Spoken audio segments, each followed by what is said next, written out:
All right. Hey, everybody. Good morning. Good morning. And wake up. And smell the rosin. Yes, it's time despite the weather. Or maybe it's even better for this weather because maybe there's nothing else to do than to sit around and grab your instrument and work on the new all-state etudes. Or if you're not, these are the hi, Samuel. How are you? Hi, how are you doing? Great to see you, Samuel Gaitan. You guys know him already. He's been a featured, one of the very first featured guests on our Wake Up and Smell the Rosin. Samuel has, I've known Samuel for many years. I think I've met you the very first year I came to the Valley to teach back in probably 2008.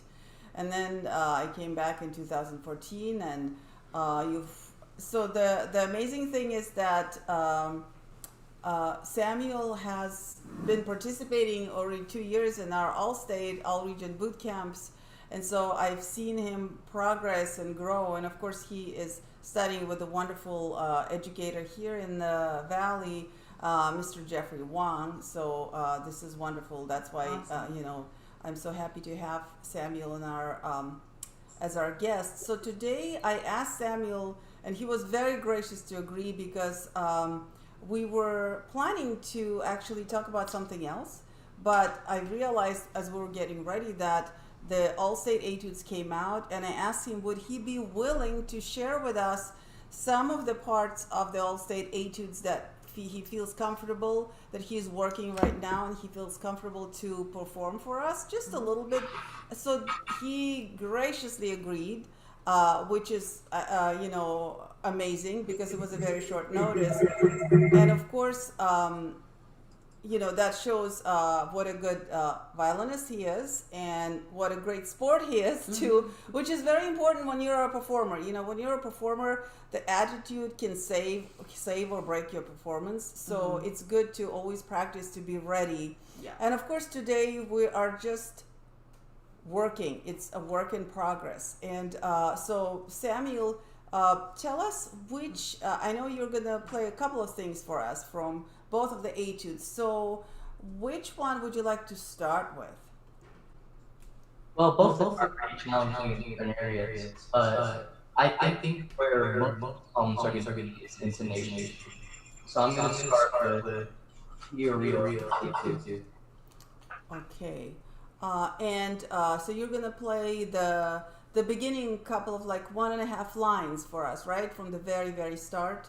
I'm going to play very, very start to the third and a half line. So we're going to mute ourselves because that is, I just click here.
Yeah, great job. Yes, very, very nice. Please post comments and, because, if you have any questions beyond of what we're looking at today, when it comes to the etudes, please feel free to post comments. We would be happy to answer, but really great job. So what I really like about your performance right now, you had a very steady kind of sound. There were no sudden dips or bow shaking, right? Yeah, it was super smooth, very legato, which is really, I think, one of the things they're probably looking for. as a committee, I think a lot of times in like orchestral auditions, even though this is still like, you're still in high school, it's, it's training for also like bigger orchestral auditions. And one thing that's common across the board, no matter what level you're at, is that the committee picks excerpts for a certain reason. And usually the reason is like very, once you practice the etude, it becomes clear, like whether you have a teacher tell you or you figure it out, like, okay, this is one of the reasons why they would ask for this kind of etude. One of the things is they want to hear if you have that beautiful, espressivo sound, the beautiful legato, if you can do that, because, maybe you can play really well technically, but they want to hear, oh, can this person also produce a beautiful sound with a legato bow? So that could definitely be one of the big things, especially like portato. Like they don't want to hear the wah wah wah portato thing, which you don't have, which is great. And that's something that I know I've been working on recently in some excerpts I've been preparing, not for Allstate, but for something else. Yeah. But it is really important to have that legato sound. Thank you. Yes, that is great. I completely agree with you, Esty. So one of the things, that you have to, I would like to ask you to do something for me, not because it's not good enough, but to see, because one of the things I've noticed on my auditions, the slower my bow is moving, the more difficult it is to control if I get a little bit of a shakiness. Not that you will, but just, because we're human beings, you don't even have to be nervous to accidentally start, maybe you have high energy. So one of the things that I like to do in pieces like that, and I would like to try it, without changing the tempo, can you try to use more bow on most of the, so you see, for example, the first 1, 2, 3, 4 measures, actually the whole first line, look, you have basically half, like 2 beats down and 1 beat up most of the time, right? And then sometimes it's 1 beat up and 2 beats down. Now, this is why it's so uncomfortable to play triple beats on this both stringed instruments, I found, especially when it's a long melody. You have to kind of figure out your bow distribution because you want that leveled sound, which you have. But what do you do with this disparity of the amount of bow you have for every beat, right? So in your case, you were very conservative. You saved the bow on the longer bows, on the bows that got more beats, and then you used the same amount of bow for the next bowing that had less beats. So because you didn't use quite as much bow, it was easy for you to keep the even sound. Now, I was wondering, I found that, like I said, when I am a little bit nervous, if I use a little bit more bow, then that achieves a little bit faster bow speed overall, and I feel like it's a little bit more forgiving and so for that reason, I like sometimes to practice to try to push to the extreme of how much bow can I engage without slowing down my tempo. And that's what I want to try. I would like you to do that bow distribution where you're careful not to bump the sound up on the bows where maybe you have to bow a little bit faster.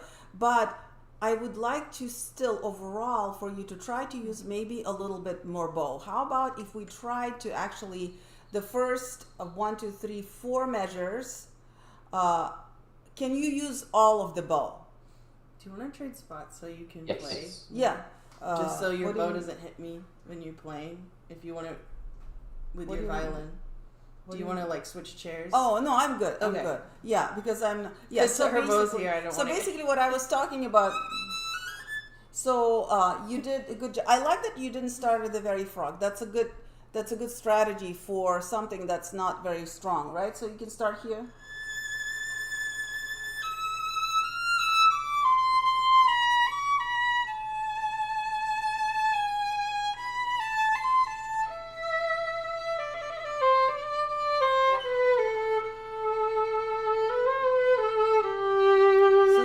That spot. You see, I'm using just a little bit more bow, so I do have to be a little bit lighter, but I feel that with a little bit faster bow speed, if something shakes a little bit, I don't know, I feel like it's not as noticeable and doesn't make me as tense. Can you try that just a little bit more?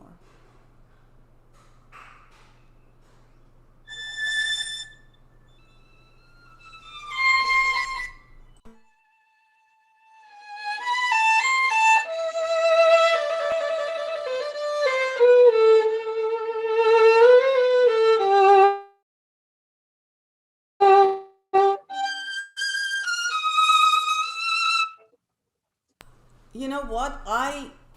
You have so much more sound. I'm amazed. And it's not, you're still used to managing the bow speed where you didn't get that all of a sudden, louder, stroke just because you had, but what do you think? Yeah, I agree. And this is, the bow use is really important. I agree for the same reason. It's like this, it's kind of like riding a bike. Like if you ride a bike really slow, it's harder to handle, but if you, are riding faster, it's easier to control. And I think especially in these kind of pieces, like having a faster bow with like a lighter weight in the string, maybe a little closer to the bridge for us at least. Yeah. And I think that's the same for you guys it's too. Definitely. Creates a more it creates a better sound, like a resonance. Right? More resonance, especially on like the A string when we're like higher up, which you're on. You're on very high on A on and on A. E, right? A and so on A and E. And right. then later D and G all across. Yeah. And you know what I loved?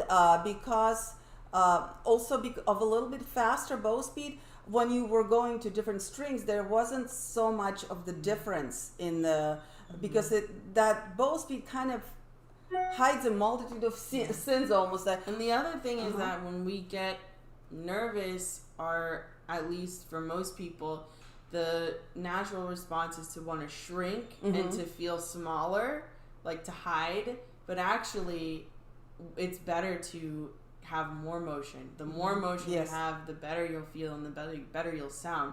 And so that's a huge part too. Like being able to utilize that bow speed is not just going to help you sound better, but it's going to help your nerves too. If you have nerves, if you get nervous, it's going to help you have that like really confident sound too, and also just feel confident because you won't feel like you're like boxed into this little it's space. Like they say when you take up more space, like people on purpose do this before they like give a speech, you feel more confident. And I feel the same when I am thinking of my bow being long and that I am able to use that long bow. I don't know what happens, but first of all, I stop being frozen. That's another thing. Like you can get super frozen when you're nervous. And so thinking of how much bow, wherever you, of course, it depends on which situation, right? But this is, so I really loved, did you feel any difference? I did. When I'm doing the string crossings, I'm not so worried about it as exact. Because I'm able to just, I don't know how to explain it. It just feels easier. Yeah, because the angle. So what happens? Yes, that's actually. I'm so glad. This is a very sophisticated thing. It just shows at what a good level, high level as a violinist you are. Because just think about angles. When you have a very short amount of bow, the angle is very sharp. When you're doing it over a bit longer amount of bow, you see how much smoother you can go. So that's what you were probably thinking, because mentally knowing that you have a little bit more bow to spend, now you didn't have to switch quite as quick. And so you actually, your body naturally relaxed and made a much smoother bow crossing.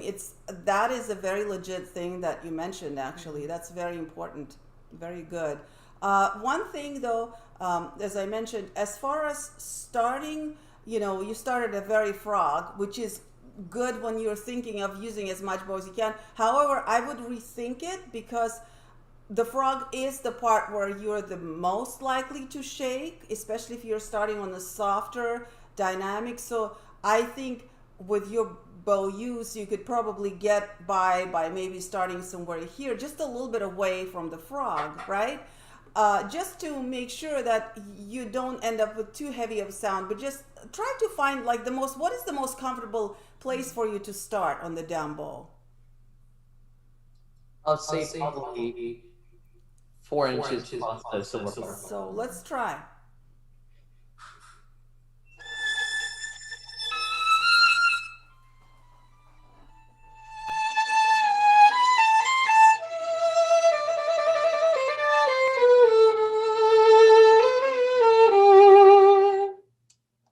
Still trying to get used to the more bow. Yeah. So it's harder because when you start away, so what happens is that, but so mostly it's the up bows that we have to watch. Most of the time when we shrink our bow usage, it's on the up bows. And I think, this is interesting. Look what Fiorillo or Fiorillo, I don't know how to say it right. I But think look, it's Illo because it's Italian. Illo, In okay. Italian, you say the double L, and in Spanish you don't. okay, so look, the first time he gives you a long down bow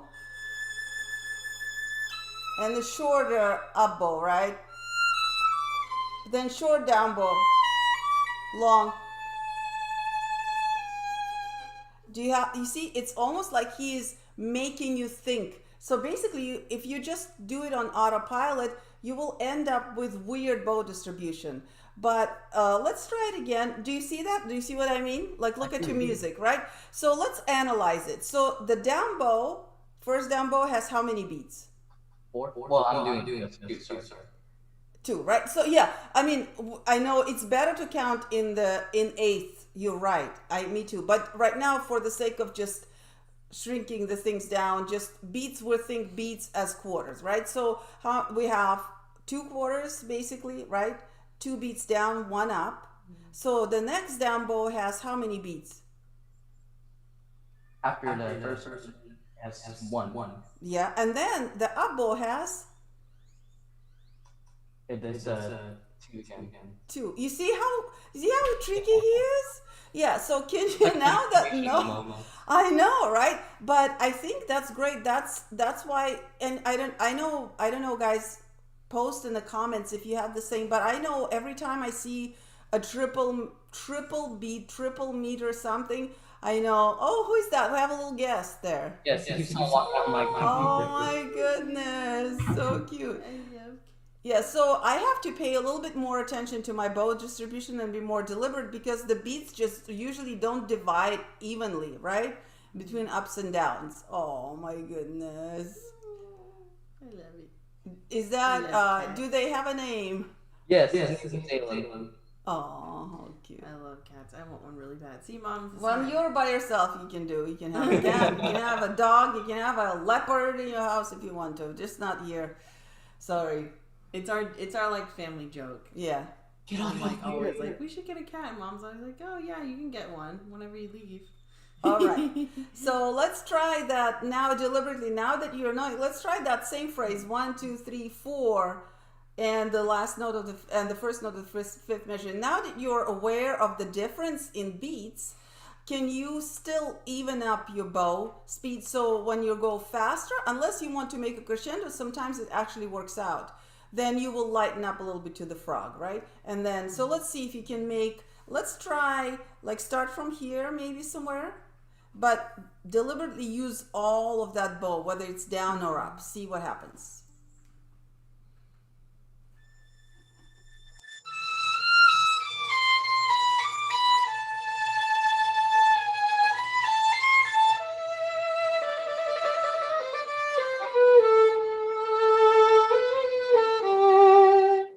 Love that. Very, very nice. And it's interesting because all you had to do is pay attention and you were perfect. Your bow distribution was just so on point. Was it hard? Yes, I never thought about that. But you mean just mentally, right? You just had to. But technically, I mean, you have all the technique there. Yeah. Personally, I love varying my bow speed. That's something also I feel like is more relaxing. Because when one of the things that I know with myself, I like to default in a certain average bow speed, and vibrato too. Yeah, right. Yeah, like one of my teachers once, she said, "You have that beautiful like stock Esther vibrato, and it's good, but it's like the stock vibrato. Like you're not doing anything else." So here, what happens? It's kind of like because there's a chain reaction when you're using a bow, right? There's certain muscles that work at some point. That's why it's important to use whenever you can, to be in different parts of the bow and use different parts of the bow. Like that's why it's so good to use all of the bow in places like this, because while some muscles are working, others can rest, right? Because like when you get and vice versa. So the same thing happens when you can actually deliberately change the bow speed a little bit, which that's what you were doing here, because whenever you had a longer bow down and up or up, you had to slow down the bow. Whenever you had the shorter time to spend the bow, you had to go faster. And so that also is very good for your muscles, because they have to switch faster or slower, and so that also adds a little element of ease. So I think this is something that, for me, that's something that I would work first and foremost if I want to be very, very confident during the audition, whether you're recording it or playing it live. That will help me. Another thing that I want you to try, if we go maybe from the next dum da da da da, from that phrase, that's measure 5. You don't have to play the first G. You can just start on the second beat. I want you to, in which you're doing a great job, but sometimes when I play very long time in the higher position, I actually get accidentally too close to the bridge in some places, and then I can all of a sudden get like the really bad ponticello sound all of a sudden. Can you just play that phrase down to that F sharp maybe, and just see? I'm just wondering, notice, are you staying in the same like sounding point, or are there some places where you tend to go much closer to the frog, or vice versa? Yes. I'm sorry, bridge. So yeah, so if we start here, right there.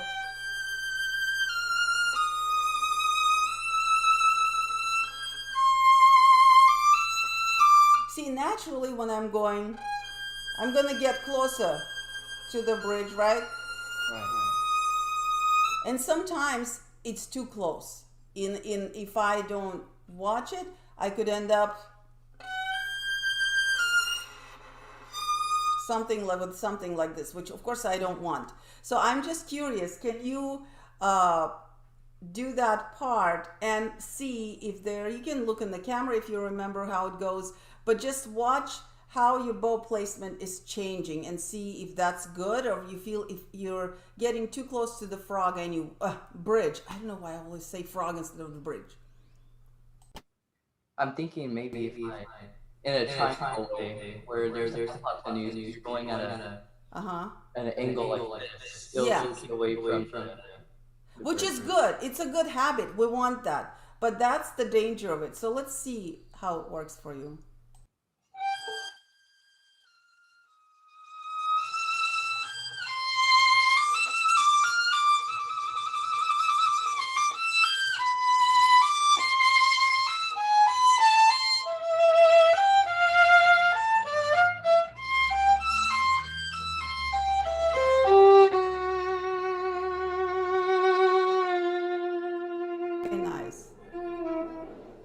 That was beautiful. So good. So your bow is staying in a really good, bow placement. That's very, very good.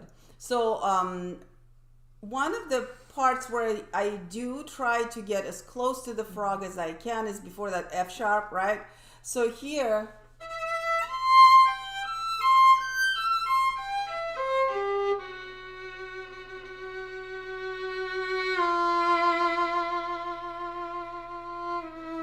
which it's a very mean thing to do to a violinist, right? To make a long bow like this and to have a crescendo on the down bow. On the up bow, it's way easier to do, but on the down bow. So one of the tricks that I like to use is, is to zigzag. So here, maybe when I'm going, so it's the opposite of what we were doing at the beginning. I'm deliberately going to spend a little bit more bow on the up bows and a little less on the down bow. So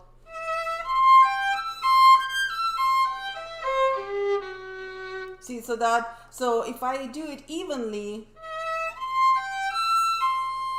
it's okay. But you have to work very hard to get to the F sharp. And the danger of that is if I go too fast,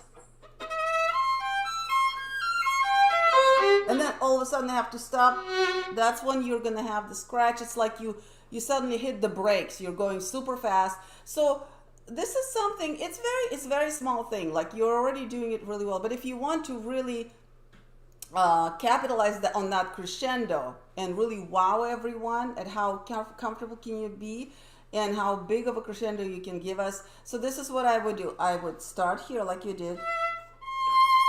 Then I'd zigzag up and not down.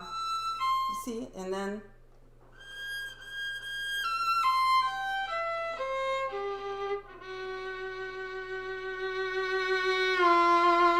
so did you notice? So this passage, I started somewhere in the middle already of the bow, so I don't have to rush.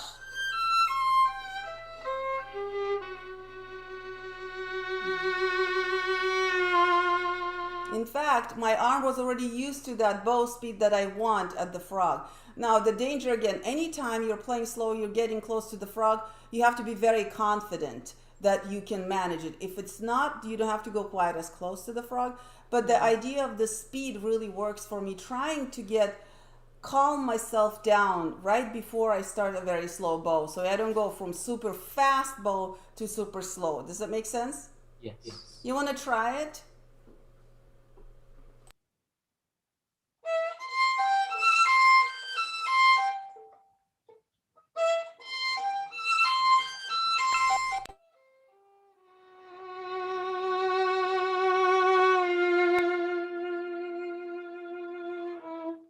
I like that. So I love the bow distribution. I think you can work even more on slowing down your down bows, right? Even more. That's actually the second down bow in that measure, the E, C, right? But you did a really great job starting your F sharp. The only thing what happened, you started your crescendo a little too soon. So maybe, I know that's where the hairpin is, but I usually do this trick. I just erase it and I like put a piano there and then maybe draw a hairpin much farther forward so I'm not tempted. So I think if you could stay piano like the first beat and a half of that F sharp and then think of a crescendo, that would be like even more striking. Okay. So it's gonna start crescendoing, and then on the beginning of the F natural, it's gonna be F forte. No, it's a piano. At the F natural, the F sharp. Oh yeah.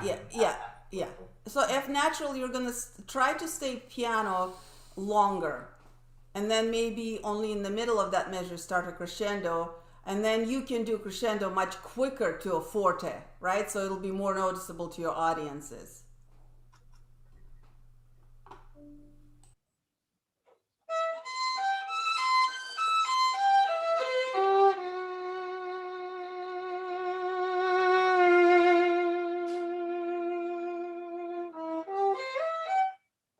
That. And so another way, I would just turn on the metronome and start just play those two measures and see how I can play around.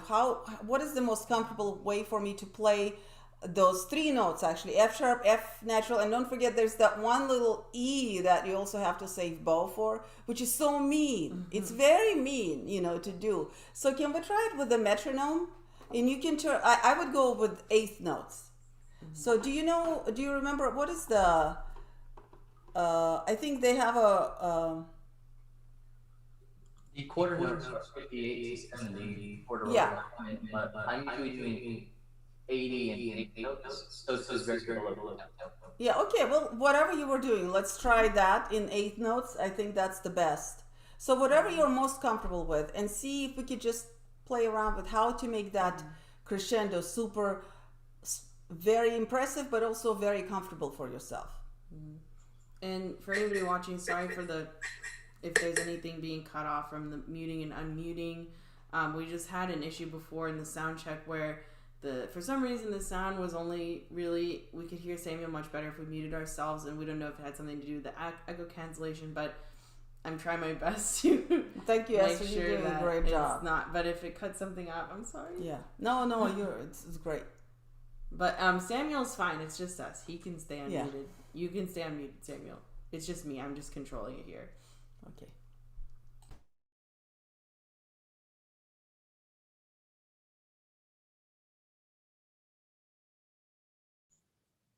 It's lagging, star.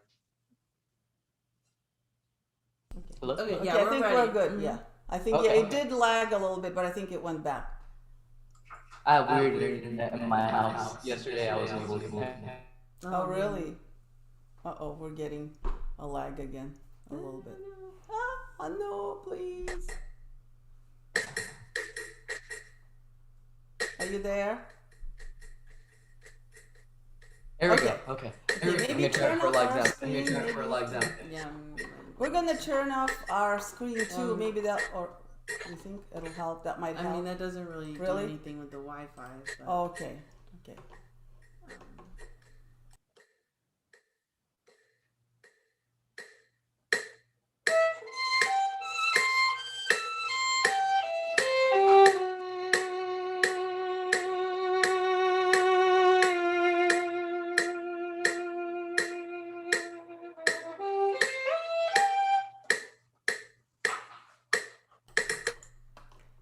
That was very, very good. So what tempo is that? That is 40 and quarter notes. So 40 in quarter notes or in 40. So that's a little bit faster. So 78 so it's almost there, right? It's almost there. It's 18 away from the minimum. Okay, so that's great. A great job. I think that is a great way to practice. So tell us what I'm very impressed at, because the Etude just came out very recently. So obviously you haven't spent that long of a time working on them, I assume, right? Because everyone was busy. It's the end of the high school year. You're still, so how much time did you have to spend on this particular Etude so far? I don't know. But Approximately. It doesn't have to be exact science. I would usually maybe an hour each day or 6 days a week of one etudes, and sometimes I'll do another hour of the next day. Mm-hmm. And so it's been what, a week, a couple of weeks, or what do you feel It's like? been about a month, but 2 years ago, my teacher tried to guess what the all-state etudes going to be for that year. This was one he thought it was going to be, so I played this one very slowly at the time, not to this tempo, so I already knew some of the intonation before I went and played it. Very good. That's a great, and that's the beauty of these etudes, guys. That's what I tell my students at UTRGV. Actually, I usually for the September, this is the all-state etudes that come out in May. That usually is their assignment for the following fall, because most of my students are going to be educators, and the etudes are always going to be from these books, because we have Kreutzer, Rode, Fiorillo, maybe Mazas. So those are the books that everybody uses, and so it's whether you're preparing for all-state, all-region, whether you're in Texas or anywhere else in the world, these are the best studies for violin players that you could ever find. So that's a great story that you never know how it's going to help you practicing those etudes. Really great. I really like your intonation in the higher positions, and that is this. We have the same challenge at the beginning of Rode, right? Very, very, but it's an opposite. In Rode, you actually start in the very low register, and you have to stay on string G for a very long time. And does it ever feel tiring to your left hand? It does. It's right? Such a string. Right? Yeah. So can we do a little bit? I know that you wanted to do at the beginning of Road 6 for us too. Can we do a little bit of it? Yes. Okay, we're going to mute ourselves. It's going to be the first line to the last part of the third line.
beautiful, beautiful sound. I love your sound. It's so warm.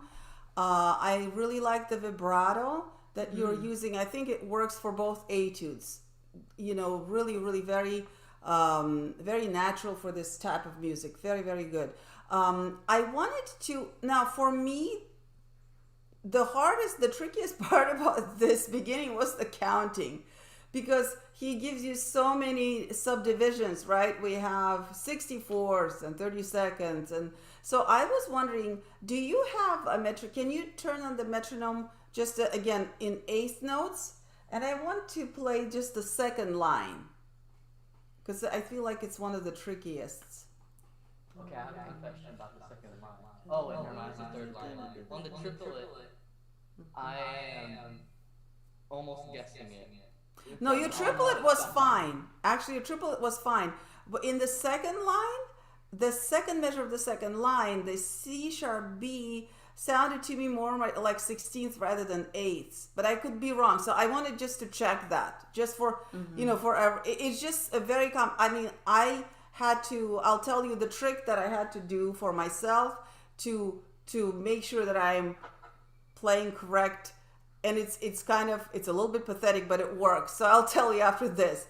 But let's try to play it with the metronome from the second line, just in eighth notes. It's a lot of counting.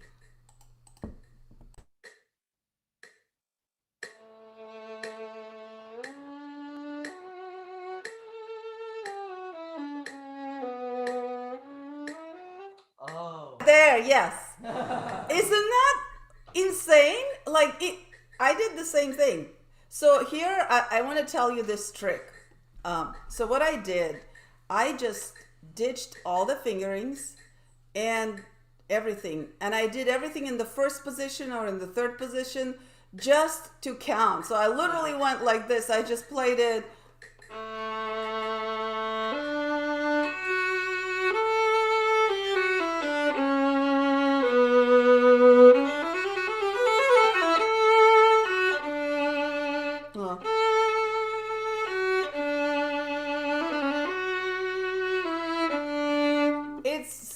Tempting to just go faster. Yeah, right?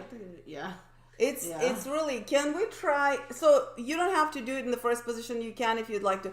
But I want to see if we could try that whole line and just, because those are the two places, that C sharp B and then da, da. I always want to half time it. Another thing you can do, and this is something that, it sometimes I think might feel childish because it's something we do when we're growing up, but clapping and saying that is really, yeah.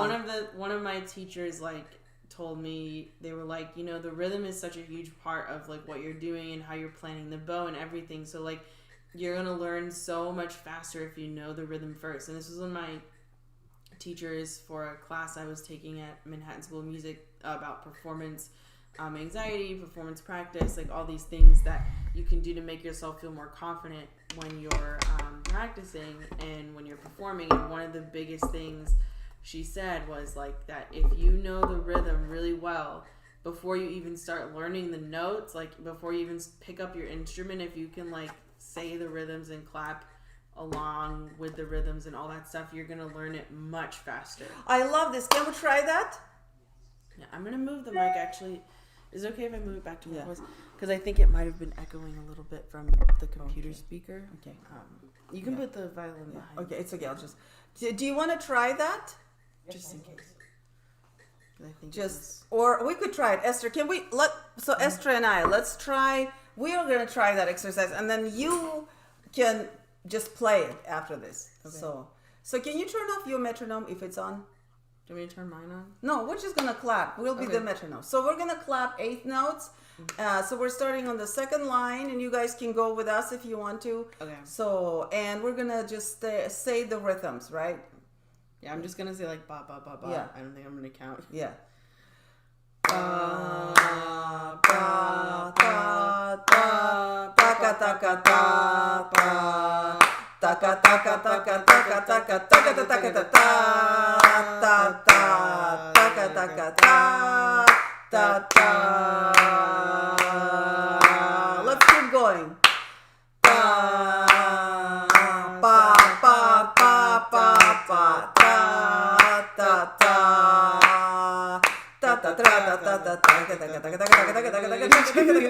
No, no.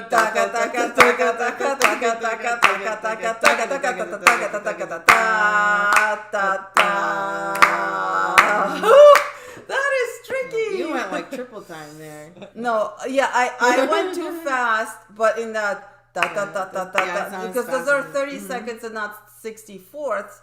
And yeah, so let's turn Samuel back on. He's on. Oh, you're on. I forgot. We were the ones who were muted. Yeah. So what do you think? I think it works. My teacher would always do that when I ever struggled with the tempo, and he would clap out the beats very loud and say the rhythm for each beat very loud, and told me to put down the violin until you get that right, and then you can do this.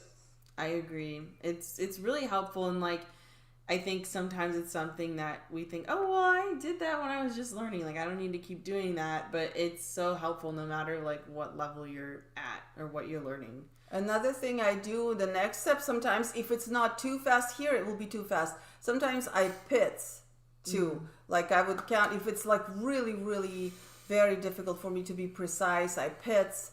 But I wanted to go ahead and talk about the triplets because in this etude, obviously you could switch in that third line where you go to triplets, right?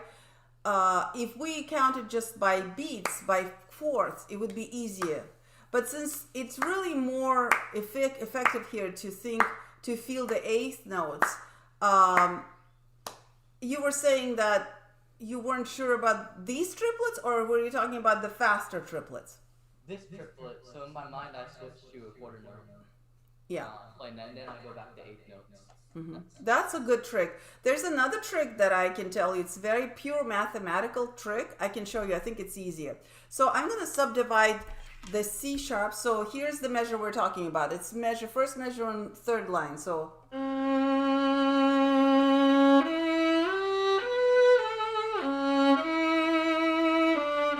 Esther, I'm going to ask you to be my metronome.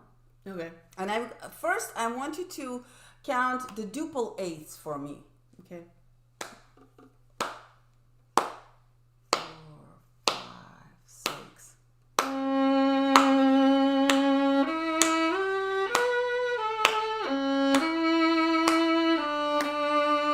So basically, purely mathematically, you can think of it this way, that the second beat in the quarter has to come exactly in the middle of your second triplet. But that is kind of vague. So now, Esty, I'm going to ask you to do something a little bit more complex. Okay. So do the eighth notes for me again. Now, can you stop for a second? Now, remember how I'm going to do your eighth notes, but for you, I want you to clap triplet subdivisions of these eighth notes. So I'm going to clap 1, 2, and can you fit 3 16th notes in every one of my claps? So now, if I switch to triplets, all I have to do is go with these, but put only 2 on each eighth. 1, 2, 3, duple, triplet, duple, triplet, duple. Isn't that great? So basically the trick so my trick here, when I'm listening to my metronome, Esty, can you be my metronome again? In eighth note, in my mind, I'll subdivide them by ball. Instead of thinking, go. We usually think that, right? 16th notes, we usually think of duples. Do it again. I'm thinking this.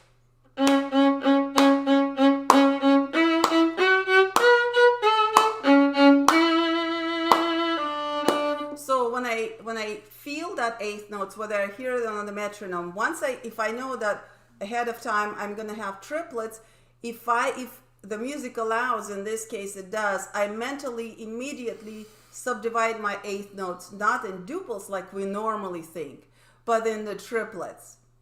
Right? Does it make sense? It does, but I don't know how to say it at all. You want to try it? So this is the best way to try it. If you want to turn on your metronome, but you're gonna subdivide with your bow. You're gonna do subdivision like this.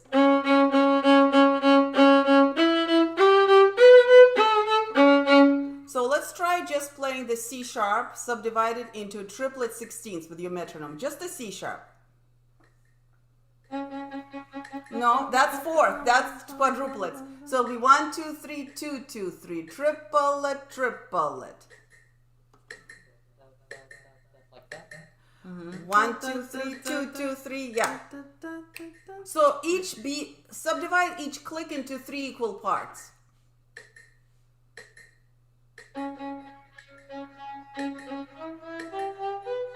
But can you not rush? Don't rush. Ta ta pa.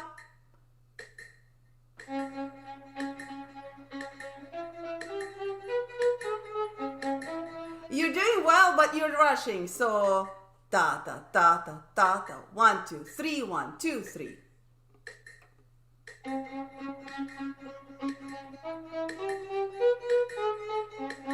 Almost there. Can you do that with the pizzicato?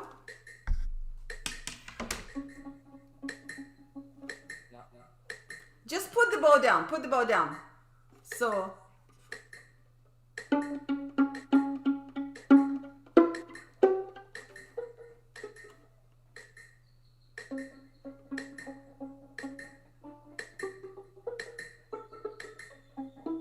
That was almost, you were almost there. So let's do it again. Let's just not play the notes. Let's just count. I want you to pluck. Pluck for you. Yeah.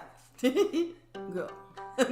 So it's okay. So what I'm thinking, this is what I want you to do. I want you to just count aloud. 1, 2, 3, 1, 2, 3, 1, 2, 3, 1, 2, 3, 1, 2, 3, 1, 2, 3, 1, 2, 3, 1, 2, 3.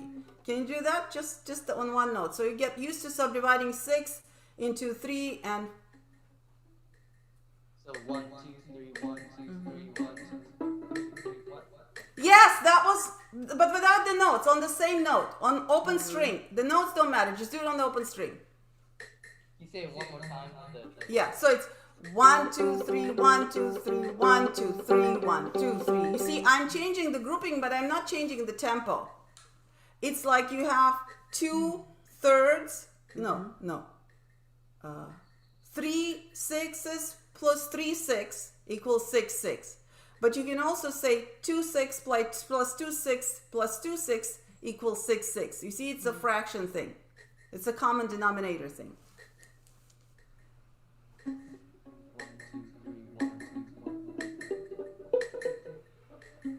Bravo! That was perfect! So think of it this way. Your C sharp is a pizza that is divided in 6 slices, not 8. Mm-hmm. And you 3 guests show up, right? And so you have to give each guest 2 slices. So think of it that way, right? So don't try to suddenly divide the pizza in 8 and then divide it amongst 3 guests. Yeah? But that was really good. Did you feel it now? Now I do. Yeah, let's try it with the bow now and see, just as it's written, but that's what you need to feel when you're playing that C sharp.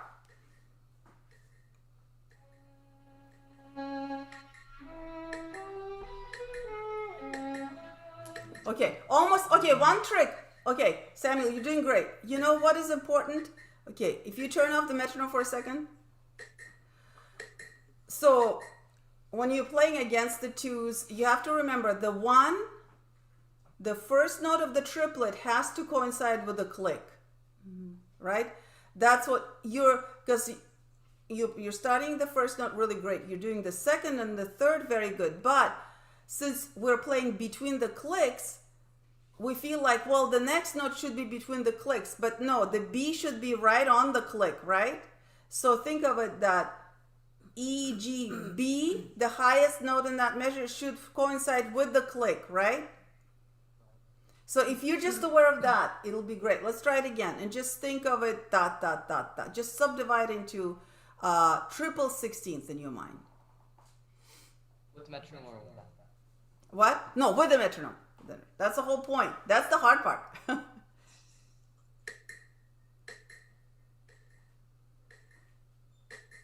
Think Taco Bell, Taco Bell. Sounds good.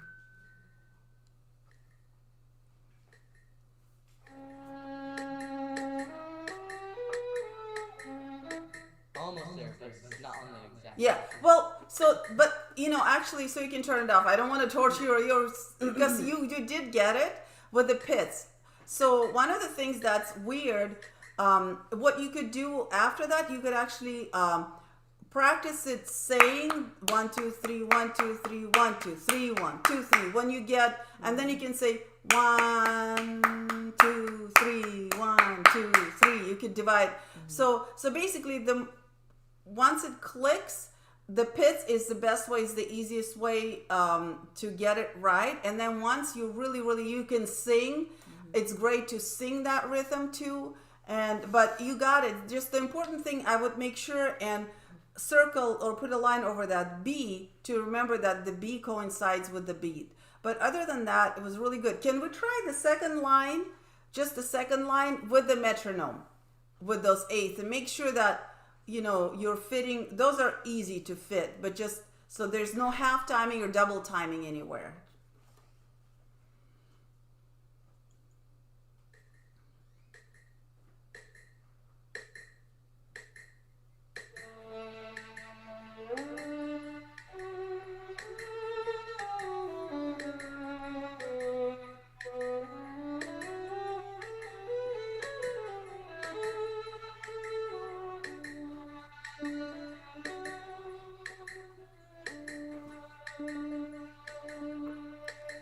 Very beautiful. Awesome. That was great. Bravo. Very nice. I think this is great. Do we have any questions or any requests? Bravo Yes. to Samuel. From Yes. Some violinando por ahí. Yes. Bravo. Very And beautiful. some hellos from other people. So, guys, if you have any questions, feel free to drop them off Yes. in the comments. Samuel, I wanted to ask you. So we wanted to share the news about the upcoming boot camp. Yes. So I can actually, well, let me see if I can figure out how to do this. Yes. I'm gonna try. So while you're doing this, Samuel, I wanted you to share a little bit of your experience in because we started our boot camps, actually, believe it or not, before the pandemic, and we did the first virtual boot camp in 18 or summer 19, right? Spring. And Samuel was in our very first boot camp along with a lot of other students, and then he came back in the second boot camp.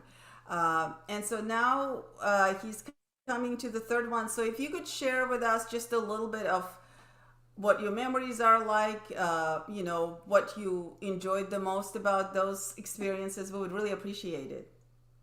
Well, the best part was the free lessons you get the most points. Yeah.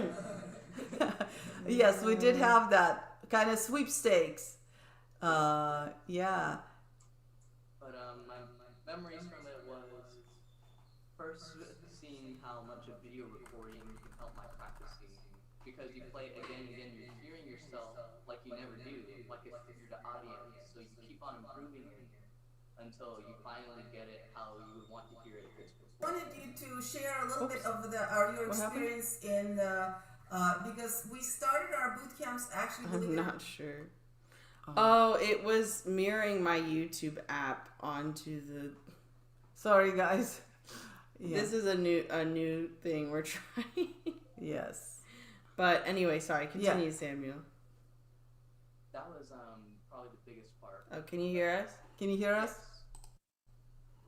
Yeah, maybe let's not try it. It's okay. We'll just drop the information. We'll just drop the link in the app. It's just it's not working. Too crazy. Yes. So we are changing the format. Yes. So Samuel is talking about the format that we did for the past 2 years. It was much longer. It was 4 weeks, and we had we did it on a certain app where everyone was submitting their videos. So we decided this year we're changing the format because 4 weeks sometimes is too long for people, and not everyone can do 4 weeks straight in a row. So we're actually doing a Zoom format this time, and it would be fit in 1 week. It will be Monday through Thursday, but it will be basically everything that we did will be compressed into that. And so of course, there will be some homework assignments because we're going to do it for 4 days.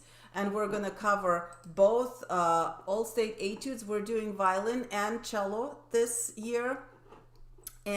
But the best part is that every session, every day, we're going to have an hour and a half session on Zoom where we could interact right straight and just basically we'll practice together, and then there will be a time assigned for anyone who wants to perform, and kind of like in this perform right there, or who wants to, or we have specific questions about specific techniques. So it'll be much more condensed this time.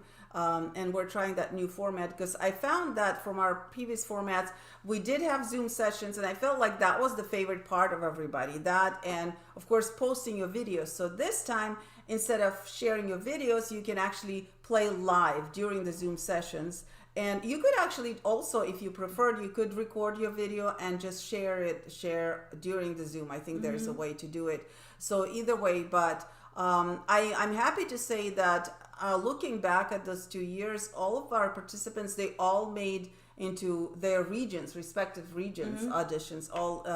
And one of our participants last year made All-State, and so and two of the cello participants were first stand. Oh, that's great. Computer, I don't know. So this is my new iMac. I don't know. It's doing something. Yeah, this is weird. our first time using the new iMac. Yeah, I finally decided to. Yeah, that's good. It's okay. It's fine. not. You get. Yeah. So that's just the announcement we wanted to share with you, and the dates are.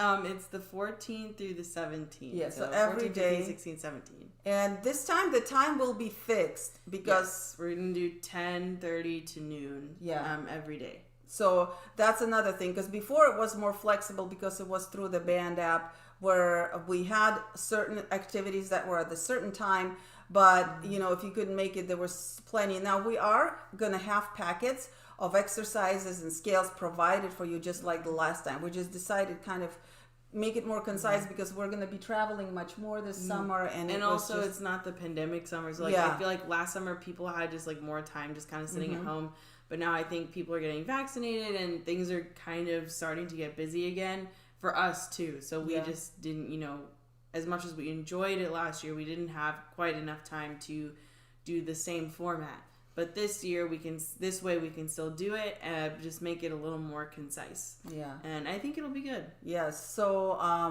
thank you, Samuel, so much for coming and playing with us. Do you have anything you would like to share with anyone before, just about the particular challenges, or maybe your strategies in because this you've been participating in all regions for a very long time, and you've done so well. What do you feel is the thing that gets you ready the most, like makes you most confident during the auditions? During the auditions, I would say practice whatever part you struggle with the most. I think you're muted. How about now? Or I can't really hear you. How about now? Oh, did we mess up with the sound? What happened? I mean, I don't know if it's on our end. Yes. Say again? Hello? Yeah, okay, somehow the volume had been turned down. I don't know how, but we can hear you now. What would be best? I would say whatever part you struggle with the most, you want to practice it fixed. That's the most important part about practicing, is fixing where you're messing up. And then you do that maybe 10 times, 50 times, or 100 times perfectly, and that way you'll be most confident, and you repeat it day after day. I usually get a flashcard, and I'll make 10 rows, and every time I get it right, I have to do it right 100 times, and I mark it in for that particular part. And then once that's done, I may do it more, or I'll just put it up and I'm done practicing. So that's cool. I call it the 100-time rule.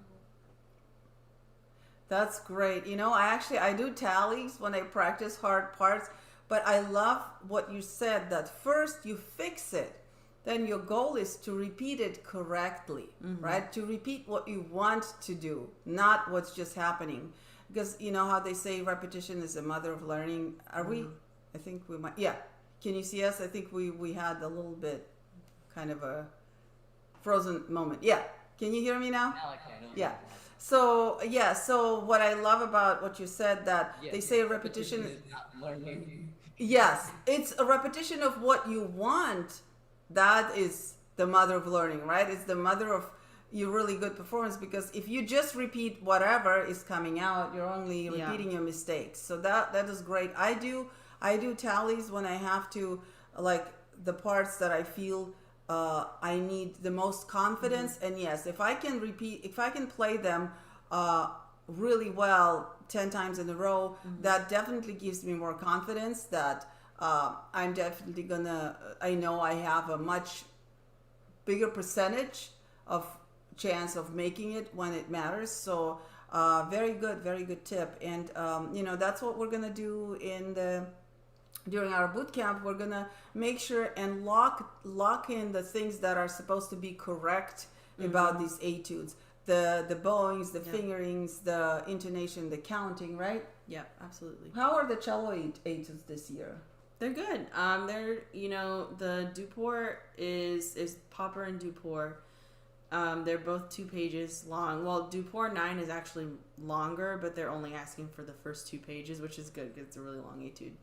But they're both good. There's going to be a lot of focus on thumb position and double stops, because there is a lot of that in these etudes, and that's probably the hardest part. But we're definitely going to focus on that, and depending on the different regions we have students coming from, if there are cuts out already, we might start with those just to get those done first.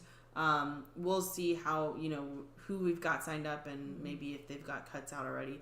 But it's going to be really exciting, and I think especially the cello etudes, there's a lot